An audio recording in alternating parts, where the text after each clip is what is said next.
هرما کردستانی به چندین قیران سخت و دجوار دا درباز بتمینا قیران سیاسی و آبوری ده ورکشوپ که دول جرناو قیران دارایی هرم و پیشنیار چرا سریه و به بشداری هجمار کابرچاف یا ماموستای زانکوی و کسان اکادمی و آبوری ناسام کشله کلیجا کارگیری و آبوری و لزانکوی زاخو ها تاریخستم ده دا چندین پیشنیار جبوی چرکرنا قیران دارایی هرم هات نگوتو بشکرن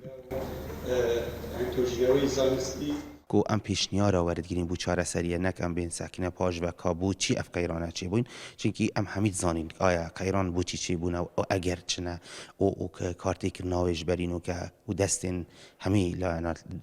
و بشکداری همی ابو کو گاند نفی قیرانه گرنگترین تشنک ما او ام گهینه پیشنیارا اوام پیشنیاراش همی لا وردگیرین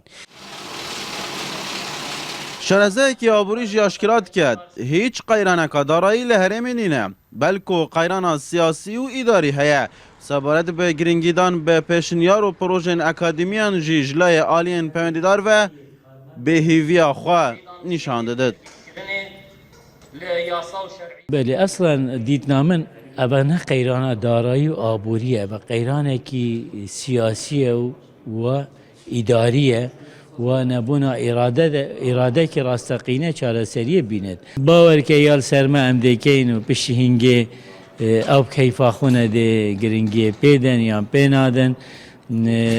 از بخوه که کسک نگله که امیدم یعنی بس ام ده حول دین محاوله کین و او ام بشین بکین ام ده پیشکشی وان کین بیند الدفان و یاشمن و لازمه و جاره گرینگی پیبدن چونکه مسئله برای مطرسیه چید قیران بد کشید و خلقه که جید نالد و دم هات رأی ریکو پیکو یا زانستی و یا درست بیتوار گرتن. ورکشوپ ده 6 روزان دوم بکه و زیادتری 25 ریوبرین میرین دوره هاتنه و خواندن و پیشنیارن همو آلیان ده بهنه ورگرتن و دنا و راپورت اکاتیر و تسل ده جبوی هر سه سروکاتین هرمه دبه دشاندن کسان اکادمی و شرازا دوار آبوری دا دبیجن یا لسرخواه بکن لیدی ساجی نگلک بهوینه گرنگی به پروژه و پیشنیاران بهدان